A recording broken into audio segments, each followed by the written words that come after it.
Just because this is good. This is where the juice is. I'll do a really quick intro for you, just letting you know, because welcome back to Road Less Travel, the podcast by Applewood Distillery, where we interview people around the industry who are pushing the boundaries in their given field. And today we have an incredible guest in Nick Tesar. And if you don't know, Tesar, yeah.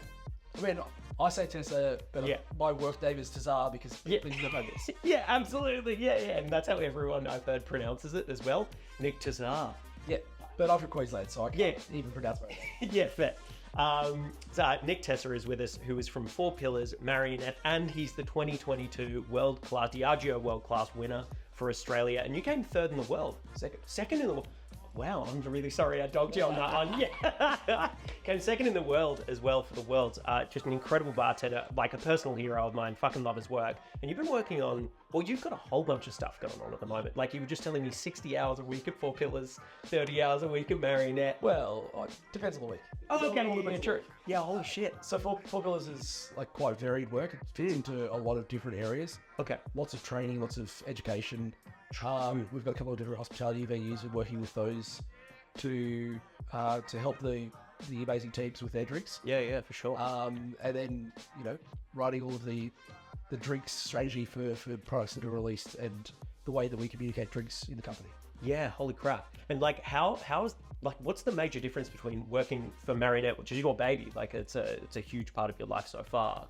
What is the difference now being to then like stepping into what's becoming a massive Australian global brand in Four Pillars? Like what are the challenges? What are the differences? Very different ways of operating. Okay. It's awesome to see under the hood of a big business that has responsibilities to so many different areas, as opposed to something where we don't really have responsibility to anyone besides ourselves. Yeah. To just do what we want. Okay, yeah, cool.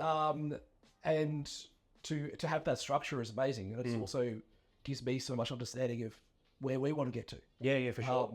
I don't know. In terms of Four Pillars, they've been such an inspiration to so many members of the Australian distillery community. And yes. When we were starting, Cam was so helpful to us to help us with, different ideas about flavour and how to do things. So that to work with them now is awesome. It's kind of full circle in a way because we Sean, Hugh, and myself were all working at Gin Palace when Four Pillars was launched. Yeah, holy crap. So we did the launch of Four Pillars, and then I've been working alongside so many different friends working there over the years, and to be working there now is really cool to see that kind of full circle and in a very different avenue to where I ever thought I'd be working. Yeah, 100%. Because it's such a big business. It's freaking, it's monolithic now. It's incredible. They make a lot of gin. Yeah, they do. It's still a company that plays in between, the big international gin brands and being an Australian distillery. Yeah. It's still rooted in country Victoria. It's still a company that produces Australian gin, but it's just a bigger company that produces Australian gin now. Yeah, for sure. But we haven't cracked that, being a global brand. Really? Yes. We're definitely getting around the world. Yeah. But we haven't got anywhere near the size or scale of, Bombay, Tanqueray, Gordon's. For sure. Okay. And, that means that you play with very different budgets to those kind of marketing themes. Yeah. So you've got to, I guess, be more flexible and be, able to be more human with the interactions with different bars and venues because you can't play with those budgets, but what you can do is play with your ability to help, to add value in a different way, to use your skill sets, mine being hospitality, making drinks, and the fact that we've got production teams and bar teams that are incredibly knowledgeable to help raise the standards of drinks in different venues. And I think that's the easiest way that we can add value for other hospitality groups in Australia. That's also kind of the most fun way to add value, for sure. And what I care about the most. Yeah, 100%. Because, I've definitely been in the conversations with bars where they've been like, hey, can you pay us a lot of money? And you're like, yeah, we can, or you could, but it doesn't actually, invest in brand building at all because it's like, well, you're just going to take some cash then. Yeah, it's like, what's the return on investment? Yeah, for sure. Yeah, there has to be something there. Yeah, there's got to be something in it for both of us. And so you're going from massive like big structure at Four Pillars to then Marionette. Like, what are the changes now with Marionette? Because you have a new distillery, that's right. Yeah, so we built a distillery. Yeah, how was that? We've got our first full-time employee. Yeah, that's so awesome. We're starting to have structure. Yeah. It's pretty awesome to see. Like, Yeah. we're definitely growing in the right direction, but holding on to our values in terms of what we care about, which is you're always working with local producers, in an agricultural sense to make the best product we can. Yeah, 100%. And you've brought out recently a pineapple liqueur. Yeah. Can you talk me through the genesis of that? Like, why did you guys choose pineapple? I mean, you've already got like so many liqueurs. You make a huge gamut and range of different things that are freaking incredible. But why pineapple? Well, I'm from Queensland. Yeah. And state of origin is tonight on the day that we're filming this. Absolutely. Yeah. Drinks should be more fun. Okay. Yeah. And we wanted to steer away from being so classical in the sense of the produce that we're using. We wanted to move into, like, we're still a classically styled liqueur, but done with the abundance of different fruit that we have in Australia. So just moving out of the classical realms of the liqueurs that we're making right now. There's definitely some more fun things on the cards for the next few years in terms of R&D. And, in terms of the Australian production, we've got such a vast amount of produce that's grown in Australia so well that the options are limitless. Yeah. I actually went to visit the pineapple farmer a couple of weeks ago. Oh, cool. Yeah, awesome. Their property is nestled, so they've got a couple of properties. Okay. The one that's close to Brisbane is nestled in between the turf-growing farms for Suncorp Stadium and the Gamma. Oh, yes. And I forgot anything else he said apart from that. Yeah. Absolutely, dude. That's awesome. And then most of the pineapples come from Mareeba, which is just outside of Cairns. Yeah, wicked. And how are you processing those pineapples in order to turn them into liqueur? And like, how has the pineapple liqueur been different to the other liqueurs that you've made in terms of like stylistically? So the process. We follow a similar process to a lot of them in that we process the fruit, take all the skins off the pineapples. Yep. With cleavers. Cleavers. You do it all by hand. Yes. That's awesome. Freeze those peels. Freezing produce breaks down the cell structures, so you get better osmosis when it goes into alcohol. And then we soak it in alcohol, and then sugar, and then distill it, keeping both the distillate and the water from the distillation. Oh, right. So you get just layering all those flavors. Yeah. And then with the flesh, we juice it. It's kind of cold pressed juice. Okay. And then use the skin's alcohol soak to fortify that. So it's almost like Mistel. But yeah, just try to extract all the different elements of the pineapple flavor. So it's got a bit more savory than you would expect. Cool. Okay. Works really well in a pineapple daiquiri. Oh yeah, 100%, dude. Oh my god. And is it really important for you to like use every single part of the fruit in multiple different ways, or are there some things that when you're making liqueur you're like, well, yeah, that is going to have to be natural waste. We have to be okay with that? Yeah, absolutely. It's not using it for the sake of using it. It's using it to get as much flavor out as we can, as long as it's the flavor we want. Okay. So we, what produce do we use that? Well, we haven't done a produce yet. But, cool. There's no point in using, like, say, a pomegranate. The shell of the pomegranate doesn't have much flavor. Right. Okay. But all of the seeds inside do. That's the only fruit I can think of that you probably wouldn't use that. Can't extract. You want to be able to use it for a purpose. It's not just using it for the sake of using it. Yeah, for sure. Okay. And then it's also figuring out how to best extract the flavor from different elements of the fruit to get what you want out of it. For sure. What was the biggest challenge with the pineapple liqueur in terms of its R&D? Like, did you start with this idea that you wanted it to be a very fresh kind of Mistel style, or did you say like, oh, could it be charred pineapple? Are we going to cook some of it? Like, well, yeah, was that considered? Yeah. Like, there's so many different ways you can process things, but also how do you scale that? Yeah. Oh, yeah, for sure. If I'm going to char every bit of pineapple, can I then make 1,000 litre batch? Yeah. Can I have open flames in a distillery? No. Yeah, that's a big no. Yeah. What's safe to do? Yeah, for sure. And what's able to be replicated not just once but consistently to make a product. Yeah, for sure. So in terms of R&D, all those things were considered. Do we want to add spice? Do we want to make it a spice liqueur, or do we want to make it just pineapple? How are people going to use it? The first two batches or the first few R&D batches that you make, you're always like making drinks with it. You're like, does that work? Yeah. Is this something that can be used in a drink, or is it just a liqueur that I think tastes good at this point in time, but it's pointless?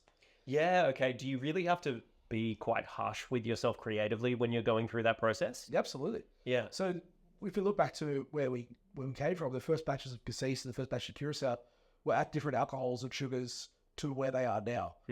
And that's because we released the first batch going, yeah, we're pretty happy with that.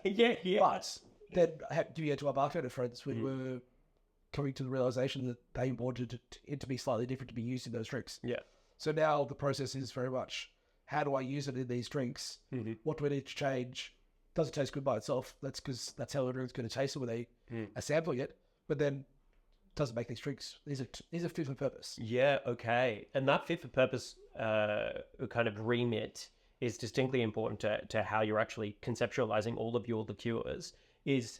Are you, like, in terms of the pineapples themselves, because agriculture is such a massive part of what you guys do, are you focusing on maybe pineapples that can't be sold, or are you focusing on like an agricultural waste stream at all? No, these are pineapples that will have consistent sugar levels. Oh, right. Okay. Consistent in terms of our ability to source them. So it's having that agricultural connection with the farmer. In this case, we're going to have the smallest impact that we've had with any of our farmers because the farm is quite big. Oh, terrific. But having that connection to the farm and understanding where it comes from and who's growing it means that we're happy to, champion their produce, to be like, this is great. We love what they're doing.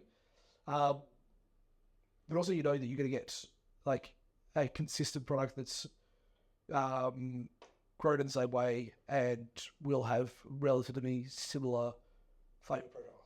Right. Okay. So it's really about that consistency of flavor rather than trying to, isolate anything that's coming from a waste stream or anything. No, like we often try to, I guess in particular with the stone fruit farmer and the orange farmer in Victoria, we'll work with them so that if there's weather events, that we can take fruit when it's more favourable times for them, or seconds fruit that is like not supermarket fit, as in like for sure has a few little black marks on it, doesn't look perfect, which is a big issue in Australia.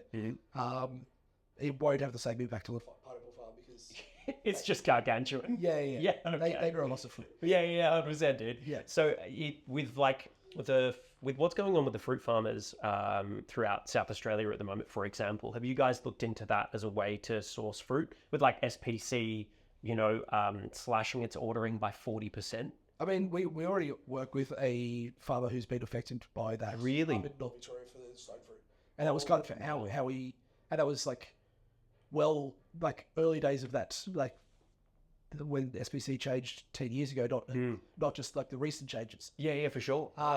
And even talking to a pineapple farmer recently, he was saying that now Golden Circle's stopped buying a lot of Queensland fruit because it's cheaper for Golden Circle to buy a tin of pineapple, processed, tinned, everything from Southeast Asia, than it is to just process the fruit if they were to get free fruit and free labour in Australia.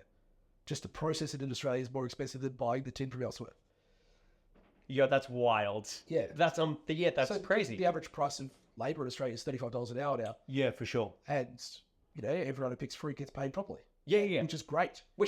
It's a good thing. Which is very good. But it also means that we can't compete with international markets. Yeah, right. And in terms of supermarkets, not everyone is as invested in where does this come from. Do I care that it's like $4 from an Australian piece of fruit or $1 from international fruit? Not everyone has the money to be able to say that. Yeah. I can't say that anything's right or wrong, but it's just like, it's a tough time. Yeah, for sure. And like, how are you guys seeing that impact across your, because we're definitely seeing like a massive impact with logistics, a massive impact with the actual price of like native Australian ingredients at the moment has almost gone up 300%.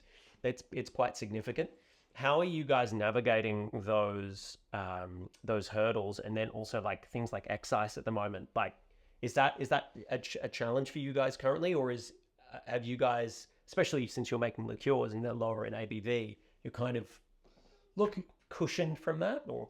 I wouldn't say it's not a challenge, but it's definitely something that the natural progression of our business has been able to wear so far. Okay. Because as we've grown and moved into our own facilities and had more efficiencies in the things that we're doing ourselves, those prices are going up. So we're kind of like naturally combating them, but not having the wins at the same time. So we're just evening it out over time. Yeah.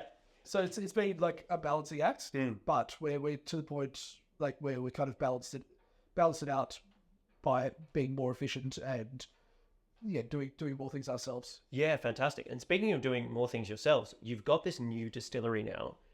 Like, I spoke to Hugh about kind of the trials and tribulations of some of the things that were asked of you by like council, to like build a roof over the still and stuff like that.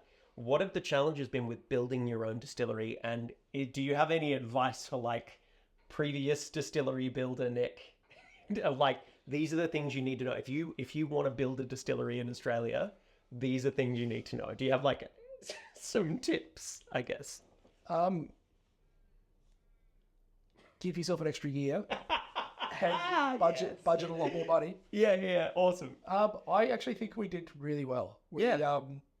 We've been part of the industry for a long time, and we've made a lot of good friends, and we asked them all a lot of questions. Yeah, okay, yeah. So we went in with our eyes open, knowing it wasn't going to be easy, and knowing that it was going to take a lot of time. What we didn't realize is that because it's such a green industry, it's a young industry in Australia, and where everyone's trying to learn as we go, including government and councils with regulations. Right. As we're seeing that we're only just writing what it is to be safe in distilleries in Australia now, which is, all good things and all things that we need to get to. You also have to explain a lot of different bits to different people because they don't necessarily understand what you're trying to accomplish. Okay. So there's no like set framework for individual local councils to understand what it is to be in liquor manufacturing, because it's not been done before. Yeah, it's a very specialized field. Yeah, so you're just trying to explain fire risks and food risks and everything else in a manufacturing sense. We were the first ones to be doing it in our council area. So Yeah, that's wild. And like having to try to explain that to people who are not familiar with that process at all is, I presume, extraordinarily challenging. Yeah. So you just have to be willing to work together and not in a rush. Yeah, 100%. And where is the distillery based? We're in Thomastown. Thomastown? It's home of burnouts in North. In where? The home of burnouts in Northern Melbourne. Oh yeah, sick. That's awesome, dude. Hell yeah. That's great. It's an industrial estate, but we have the space to manufacture and store, and that's what you need. Exactly. Like, that's what you need. You need that space. Now, is there anything that's different about your distillery from maybe the traditional, I say the traditional distillery, but I'm not even sure conceptually what that means. I mean, since you're making, liqueurs as opposed to, making gin, for example, or whiskey, right? What are the things that set Marionette Distillery apart from maybe other distilleries? I guess the distillation process is far less important for most of what we do. Yeah, right. Than most of the distilleries. Yeah. Because we have a lot more large amounts of fruit that's soaked in alcohol. Yeah. Except for the orange products. The orange products are very much distillation driven. For sure. Okay. Because oranges extract flavour differently. Yep. But most of our products are, the distillation is such a small component of the product. Right. Okay. And so does that mean that, like, in terms of did you purchase new stills? We purchased a still. You purchased a still? Okay, yeah, cool. One. My bad. So you purchased one still. Like, is it a column? Like, can you tell me? It's a hybrid still. So okay, cool. We've got the pot, steam basket, column. Yeah, great. And then condenser. Okay. Kind of the way most modern gin stills look. And we use that to distill fruit mostly in water, in terms of the end process of our distillations. So that fruit's got a bit of alcohol left in it. And we're just extracting that residual alcohol from the fruit, which has the flavour in it. Yeah, 100%. And so you've got this hybrid still. You've probably got like a shit ton of tanks in there, I presume? Yeah, lots of tanks. Yeah. Half the time they look pretty icy. They are pretty icy. because we freeze the fruit first. So when you put it of course, you're breaking it down. Yeah, put it into alcohol, all the tanks get all iced up on the outside and it looks like a frosty fruit warehouse. Yeah, that's awesome. That's sick. So can people visit the distillery? Like, or no, not at all. No, No. this is for production. Yeah. Okay, yeah, cool. No front of house. No front of house at all. Do you guys have like a plan to eventually install some kind of front of house? Not at the distillery. Maybe Okay. maybe separate too. Okay, cool. So have like a Marionette kind of tasting room. Yeah. Just because, the liqueur making process is not as sexy as, distilling gin. Why? Why is it not as sexy in Because business? it's lots of tanks. Yeah. Would you like to see my tank farm? Yeah, it's not as sexy. Yeah. Do you like sugar? It's sticky. Yeah, for sure. Yeah. It doesn't have the same allure. It's also, to be able to do one thing well and then the other thing well in a different space means that we can have fit for purpose areas, which For sure.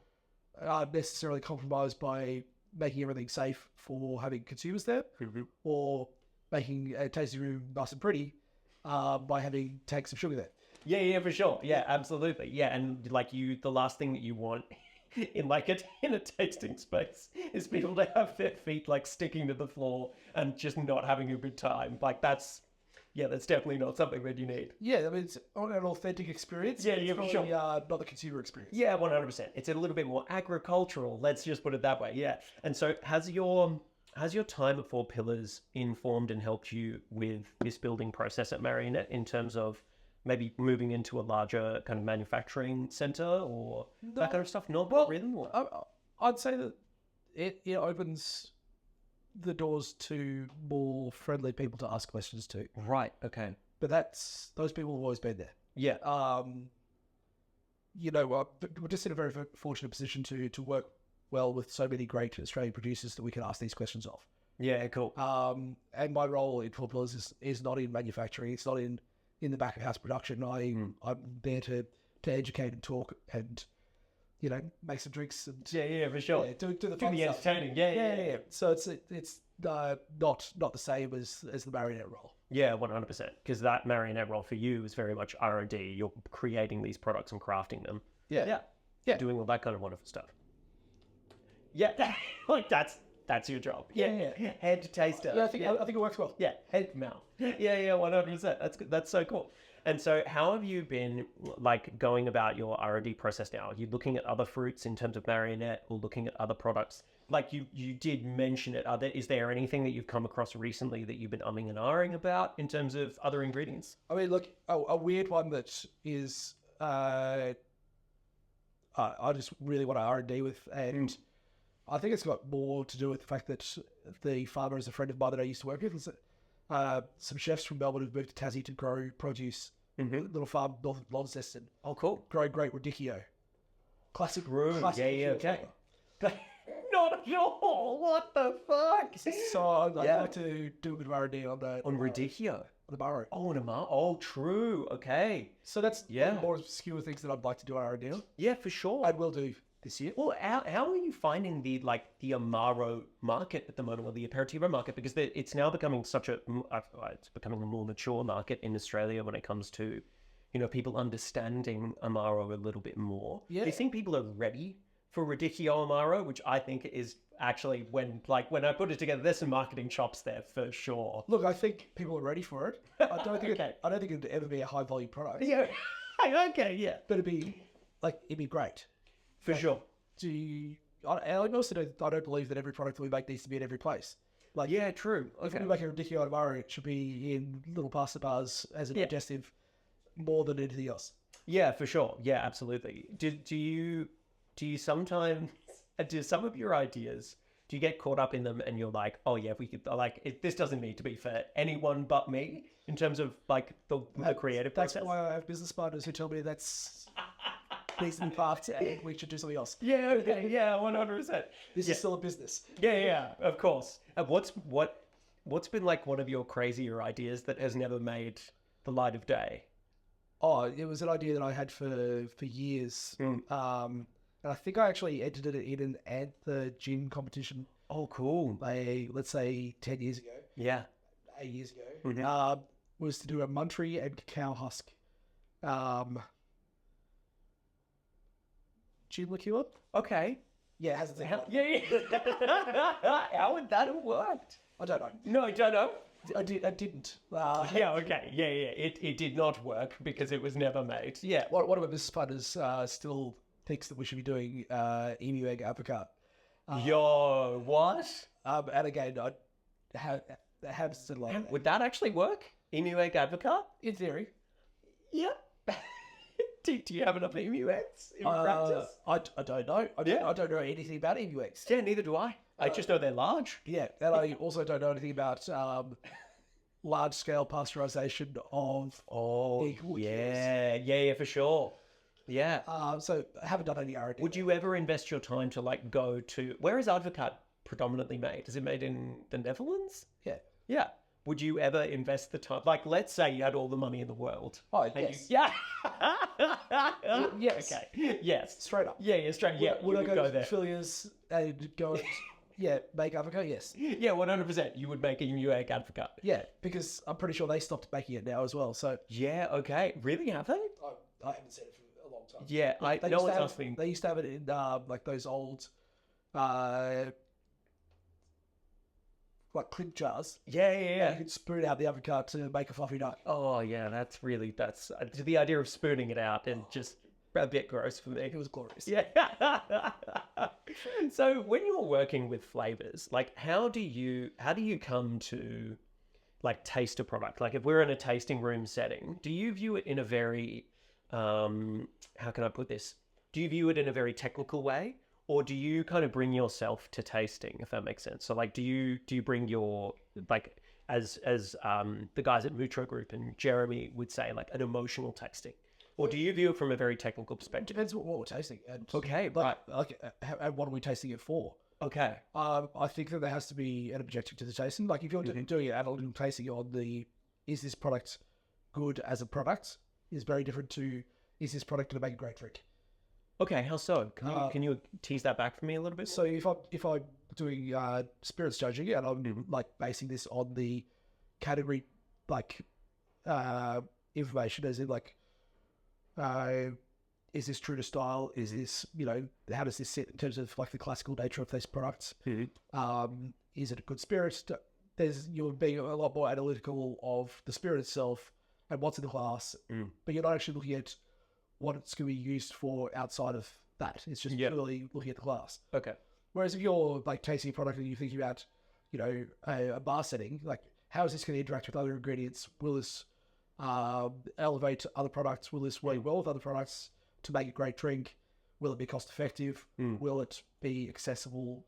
So you bring a lot more other components into it to like, will this work in the venue that I'm in? And then if it's just me, it's like, do I enjoy this? Do I want to have more? Yeah, okay. What do I like about it? What do I not like about it? Like, what does it make me think? Yeah. Like, how will I use this? What do I want to do with it? Am I obsessed with the product just because I think it's like thought provoking? Yeah, right. Okay. What is it about this that I love, don't love, and why? Yeah. Has there been like a recent tasting that you've had, and you don't need to name products, of course, but has there been a recent tasting that you've had where you've been really surprised by something that was unexpected? Yeah, heaps. Oh, really? Heaps all the time. Oh, really? I thought like someone like you, like you've seen quite a lot. You've seen things, man.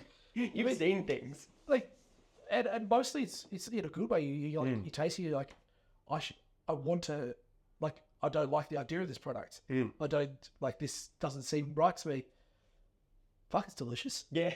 Fuck, that's fun. Okay. Yeah, cool. And I think it's something that I found more as I've grown up in the industry. It's like fun is a big factor and so important to drinks and hospitality and why we do it, more than necessarily just being perfect in terms of flavor. Like having fun and enjoyment and bringing fun to other people. And I, as a old bartender, I have a drier palate.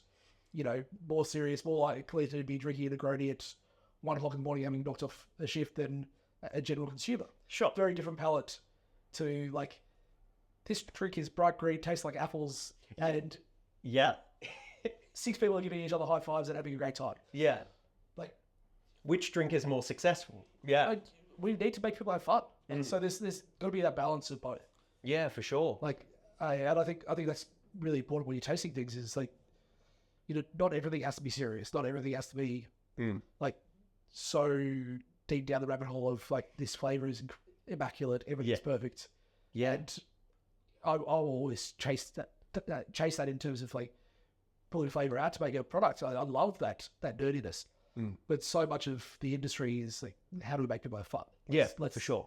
Let's figure it out. And, it's not the same for everyone. It's not the same for everybody. For sure. Yeah. And fun really is the name of the game in so many ways, shapes and forms. Yeah. And ignoring that is, well, you kind of do it at your peril in many ways, shapes and forms, because then it becomes like self-indulgent as a product to a certain degree. Yeah. And that's not fun. Back to Radicchio Amaris. Yeah. But I'm so here for it, man. Like, if you make a Radicchio Amaro, I'm fucking down for that. That'll be real good. So you've been in the industry for 15 years? Yeah. I'd say so. Yeah, it's been a minute. What are you seeing are the main challenges in the industry at the moment in terms of not only bars and hospitality, but also in terms of distilleries? And then my next kind of question as a follow-on from that is, what do you actually want to see in the next 5 years from the Australian hospitality industry, or even from the global industry? Like, what's your read on? Oh, look, my read is I'd love the trend of drinking better and less to be the focus of global drinks. Yeah, not the race at the bottom. I hate the trying to produce the cheapest product just to get by. I completely understand that different economic times means different sets of goals, and it's what changes consumer behavior as soon as there's tough times, and that's right now. But I'd love more of less. More of less. Less consumption and higher quality. Right, okay. As someone who's obsessed with, obscure fruit ODVs. I'd love to be able to see, in a cocktail sense, people enjoying one $30 cocktail with the best possible ingredients as opposed to two $20 cocktails. Right, okay. Hey, as a consumer trend. I don't think it's going to happen. Yeah, why do you think that won't happen? What do you think are the hurdles there? I mean, because there's always that perception of value. Like, what am I getting the right value out of what I'm consuming? Am I getting the most out of my money? And that's a completely fair take on it. Yeah, for sure. Not everyone drinks for the same reasons either. Like, I drink because I love flavour. I love to see how everything works, and I love to see what that does to a social engagement and how that changes the social engagement. Yeah. And not everyone drinks for the same reasons. And I completely fair. Yeah. But that's what I love about it. That would be my dream is, promoting quality, promoting understanding of different flavors. But that's a really kind of challenging educational piece, and probably something that you're working on quite heavily with, Four Pillars in many ways, shapes, and forms, because that's kind of educational side. Is that true? I mean, I'm definitely in terms of what you're thinking about on kind of like a daily basis. I'm definitely working with lots of venues and lots of younger bar teams to help them understand how to just do things better. Like, okay. I feel like there was a bit of a post-COVID gap where there was a splitting of generations, where there was just a lack of mentors, and to be able to help out and show the things that so many people showed me when I was younger, because I had great mentors. It is a great way to give back, but it's also an incredible job. Yeah, for sure. 100%. Just simple things that can make life easier. Back to understanding classical recipes and ways things are done, so that you know how to break those rules and change them for yourself in the future. Yeah, for sure.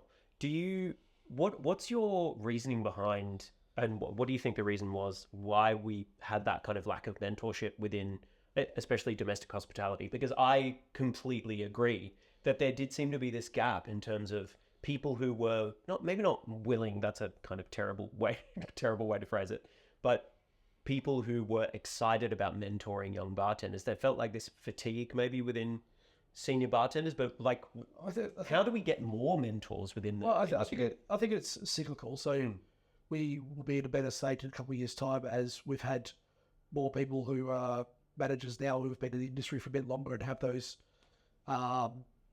skill sets.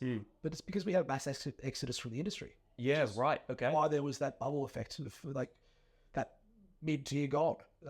You've got lots of people who were essentially forced into early hospitality retirement. Oh, right. Or like moving into different fields because of the economic pressures and the fact that hospitality is locked down. Yeah. And it just led to a change. So those people who would have naturally been, moving into management positions had left the industry. And that just means that there's no mentors to bring up those people beneath us. Yeah. The people who are now managers or moving into senior roles don't necessarily have as much time with the people above them to get into those roles. So the training and passing on of ideas is just not as much. But in a couple of years' time, everything will catch up again. Yeah, 100%. It's just a slow rebuild. Yeah, for sure.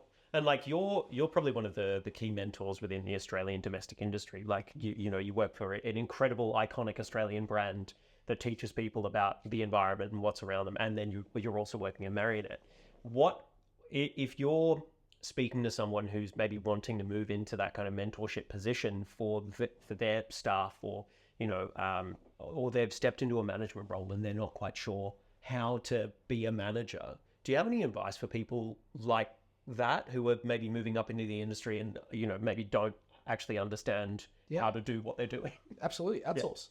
Yeah, okay. Like lead on people. There's so many great people around who have done it.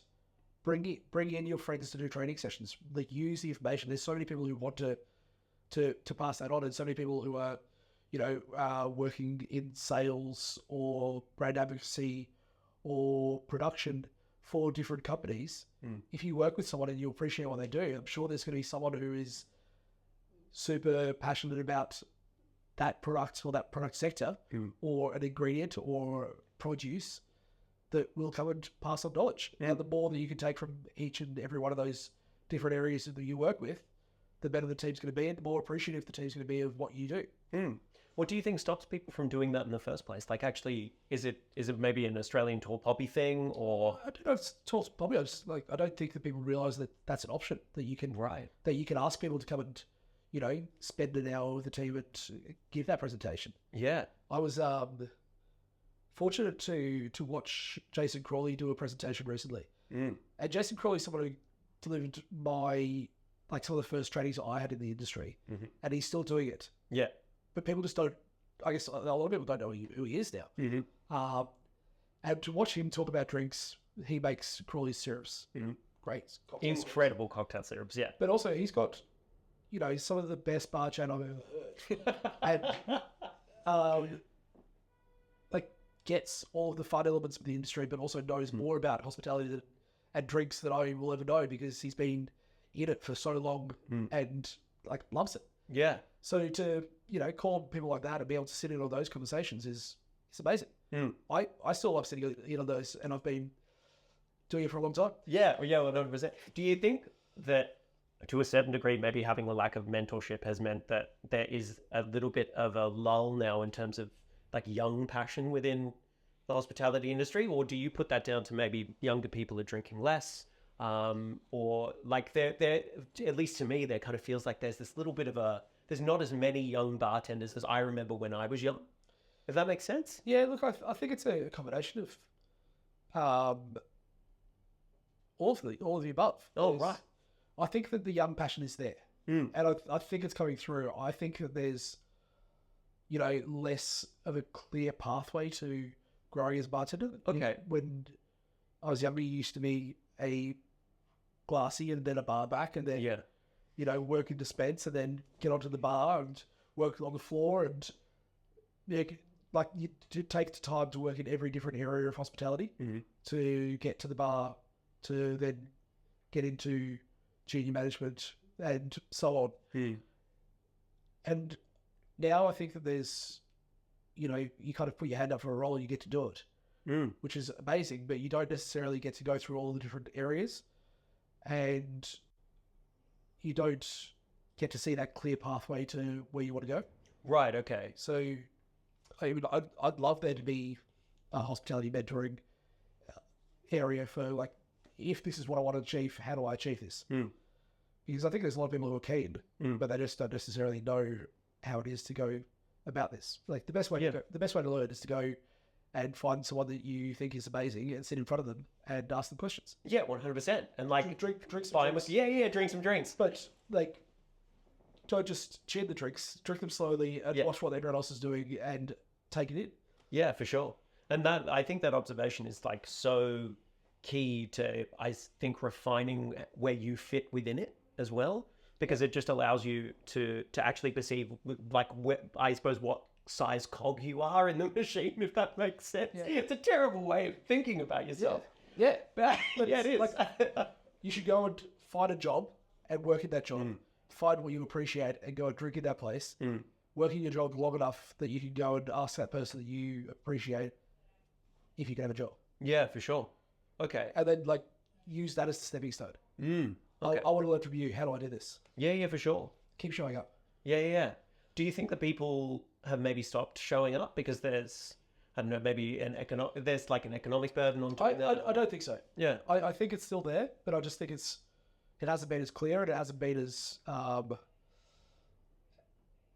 easy as it was. You used to be able to sit at a bar and like hang out with the bartenders, and then eventually you'd be like, I'm part of this team. Yeah, for sure. Yeah, it's like I'm cool. Yeah, I can be here. Yeah. I think it's just a different way of getting in. Yeah. Okay. There are still so many bars that I appreciate around Australia that I would sit at and I would go and ask for a job. Yeah. 100%. If I was able to stay awake past 9 p.m. Yeah, of course. Yeah.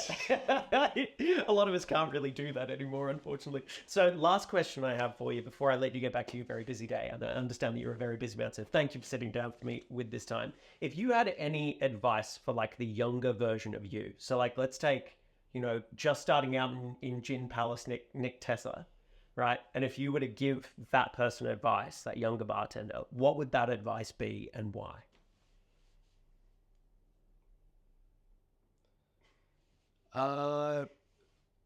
Just really savor the ride. Like it's all so much fun. It's not just about getting to a destination. Every part of working for me was great and fun, and just appreciate it while you're doing it. It's awesome. Yeah, it's really, that's awesome, dude. If you look back on those on jobs in hospitality, it's like there was so many positives about all of them. Yeah, just appreciate it. Yeah, for sure. Really enjoying it while you're doing it. Yeah, for sure. Like really taking the time to appreciate like that team that you have. Yeah. At that time, because there's so many times when I think back of like my working days behind bars where I'm like kind of miss that camaraderie, and like you miss those like perfect nights of service where everything flows well, where everyone's having a good time, where you're with people who can deliver that experience as well.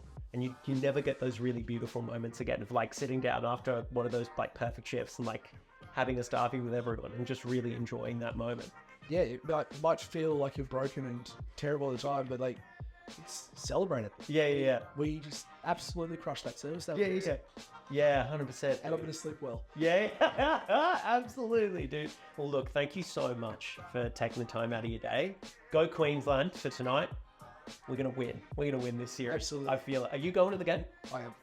I will see you there because I'm going to the game too. Good man. Hell yeah, dude. Well, thank you so much for your time, dude. You can support Marionette and support Four Pillars, of course, by going to fourpillars.com.au or fourpillars.com now. I don't know. Buy some Four Pillars. Four Pillars, Jim. Yeah, buy some Four Pillars and definitely get around the pineapple liqueur from Marionette because I've heard it's amazing. I really want to try some and hopefully I will try some very, very soon. My man, thanks so much for your time. I really